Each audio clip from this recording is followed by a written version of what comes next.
नाज़रीन मोहतरम अस्सलामु अलैकुम वरहमतुल्लाहि वबरकातुहू। जैसा कि आप जानते हैं कि आजकल पाकिस्तान में सियासी पारा काफ़ी हाई है और हुकूमत बनाने के लिए जोड़ तोड़ जो है ना वो शुरू हो चुका है।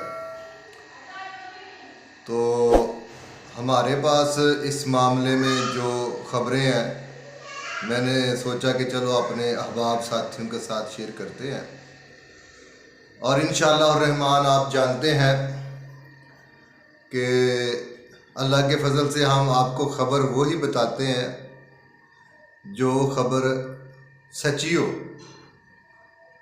तो जैसा कि आप जानते हैं कि इलेक्शन से कबल मैंने एक वीडियो रिकॉर्ड की है जो कि मेरे पेज पर आप देख सकते हैं।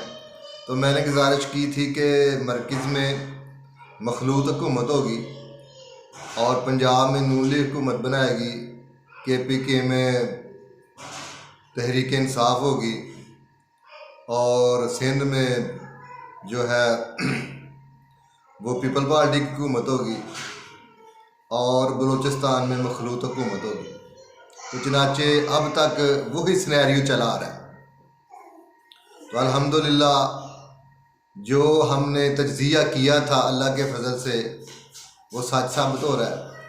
और इसके बाद मैंने इससे कबल एक वीडियो रिकॉर्ड करवाई थी जो कि चंद दिन पहले। तो मैंने बताया था कि PTI के जो 30 से 35 अरकान जो है ना वो PTI के नहीं हैं, वो किसी और के हैं।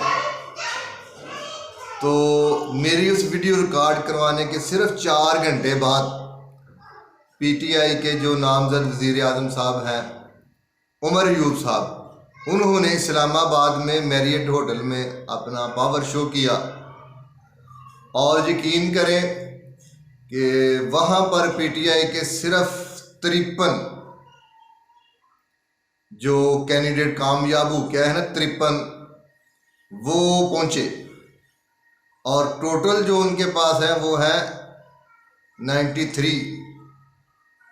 तो आप हिसाब लगा लें कि कितने गायब हुए हैं। इतना तो हिसाब आपको लगाना चाहिए ना, सारी बात हम पर ना छोड़ा करें कि कितने गायब हो गए। तो बहरहाल तो आज भी अल्हम्दुलिल्लाह आपके लिए 3-4 बड़ी अहम खबरें लेके हाजिर हुआ हूँ और इंशाअल्लाह रहमान जो तज्ज़िया होगा अल्लाह के फजल से आने वाले चंद दिनों में आपको पता चल जाएगा कि क्या बनता है। तो सबसे पहली तो बात यह है कि इस वक्त हुकूमत बनाने की कशमकश में है और असल बात जो है वो तो यही है कि हुकूमत जो है वो इस वक्त बनाना अगर सबसे ज़्यादा ज़रूरी है, सबसे ज़्यादा जिनकी हुकूमत बनाना मजबूरी है वो है PTI। क्योंकि आप जानते हैं कि इस वक्त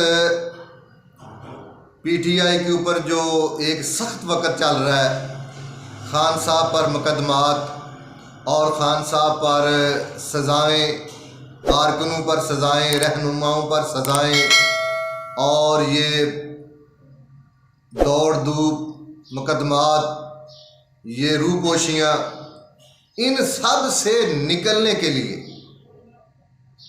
हुकूमत बहुत ज़रूरी है।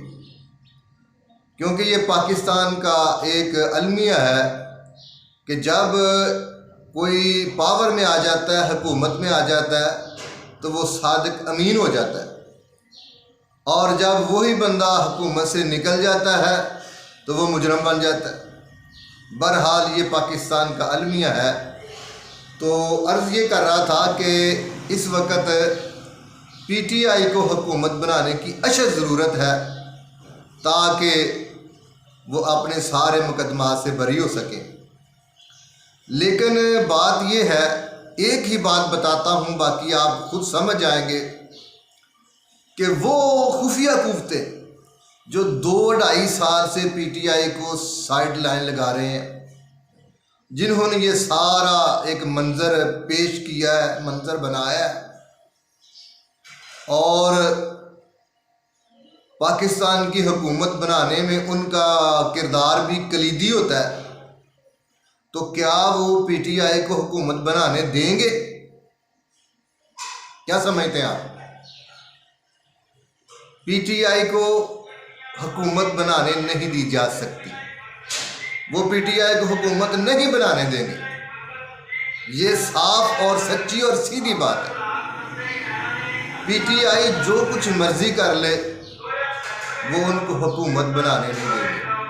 और जैसे कि आप देखते हैं कि सोशल मीडिया पे आके कुछ एंकर ज़मीन फट गई, आसमान हिल गया, जलजले आ गए, फलां हुआ, और मेरी जान कुछ भी नहीं हुआ और कुछ भी नहीं होगा।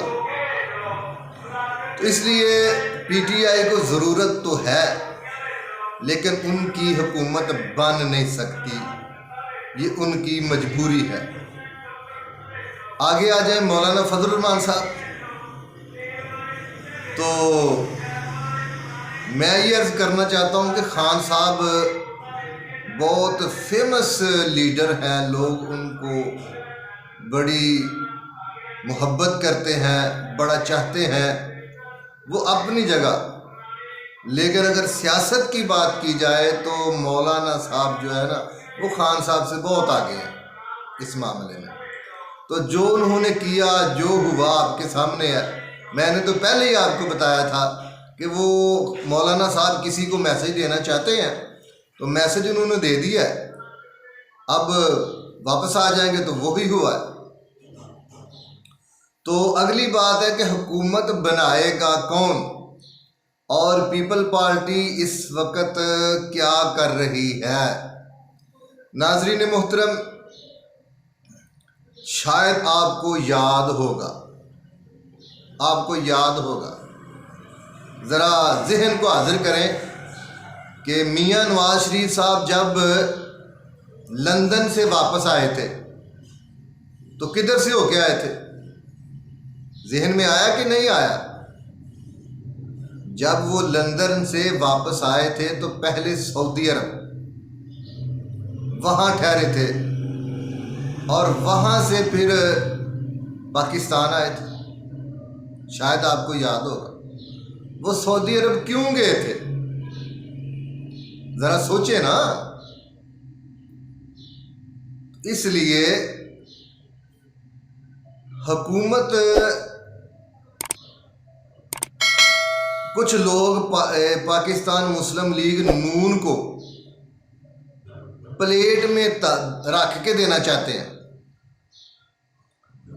और उनकी ये मजबूरी है कि पाकिस्तान मुस्लिम लीग नून को वो हुकूमत दें। लेकिन अब जो असल मसला है कि वो जो हमारे दोस्त हैं, वो जहाँ से होकर आए थे, वो कहते हैं कि नवाज शरीफ साहब ही वज़ीर आज़म हों। अब मसला ये बना हुआ है। अब मियां नवाज शरीफ साहब जो है वो इस्लामाबाद से वापस आ रहे थे तो रास्ते में उनका फ़ोन आया, तो उन्होंने कहा कि मियां साहब ये क्या है? तो मियां साहब ने उनको वो वादे याद दिलाए कि जो आपके सामने वादे किए गए थे वो तो हुआ नहीं है, ये हमारे साथ डबल गेम कर रहे हैं। तो उन्होंने कहा मियां साहब आप इस्लामाबाद वापस जाएं तो इसका हल हो जाएगा। तो मियां साहब वहाँ से इस्लामाबाद वापस गए। तो इसलिए हुकूमत जो है वो नून लीग को करनी पड़ेगी। लेकिन ये पहली बार हुआ है कि नून लीग या कोई भी जमात पीटीआई के अलावा हुकूमत नहीं बनाना चाहती, क्योंकि ये हालात ऐसे पैदा कर दिए गए हैं। लेकिन असल बात ये है, आने वाला वक्त आपको बताएगा कि कुछ जो खुफिया ताकतें हैं उनकी भी मजबूरियां हैं कि नून लीग को हुकूमत देना। तो अब पीपल पार्टी जो है वो कुछ परेशान कर रही है लेकिन पीपल पार्टी भी वही करेगी जो उनको खुफिया ताकतें कहेंगी। आप कहेंगे मिसाल जब खान साहब की हुकूमत में वो सेनेट का इलेक्शन आया था तो पीपल्स पार्टी ने सेनेट के इलेक्शन में किसको वोट दिए थे जानते हैं आप? वो इमरान खान और उन कुव्वतों के कहने पर उन्होंने सादिक सजरानी साहब को वोट दिए थे। तो वही कुव्वतें अब पाकिस्तान पीपल्स पार्टी को मजबूर करेंगी और पाकिस्तान पीपल पार्टी की ये मजबूरी होगी कि वो नून लीग का साथ दे और वो खुफिया ताकतें प्लेट में हुकूमत सजाकर सारे मेंबर पूरे करके ये नून लीग को पेश करना उनकी मजबूरी है और वो पेश करेंगे। और अनकरीब आपको पता चल जाएगा कि किस अंदाज के साथ मुस्लिम लीग नून को हुकूमत में लाया जाता है। और पीटीआई के बहुत से अरकान जो हैं वो भी नून लीग में शामिल होंगे, एमकेएम भी शामिल होगी, पीपल्स पार्टी भी शामिल होगी और सबको ये खुद जमा करके नून लीग को पेश करेंगे। और नून लीग जो है ना वो पाकिस्तान और मरकज़ में हुकूमत बनाएगी। बाकी तो सूबों के तो सारे सिनेरियो जो हैं वो सामने आ चुके हैं, क्लियर हो चुके हैं। तो बहरहाल ये एक मुश्किल वक़्त होगा, मुश्किल हुकूमत होगी, क्योंकि पाकिस्तान को इस नहज पर पहुंचा दिया गया है कि यहाँ पर हुकूमत करना आसान काम नहीं है। ये लोहे के चने जो है ना उनके मुतरादफ हो चुकी है। तो अल्लाह मेरा और आपका हामी नासिर। वस्सलामु अलैकुम वरहमतुल्लाहि वबरकातुहू।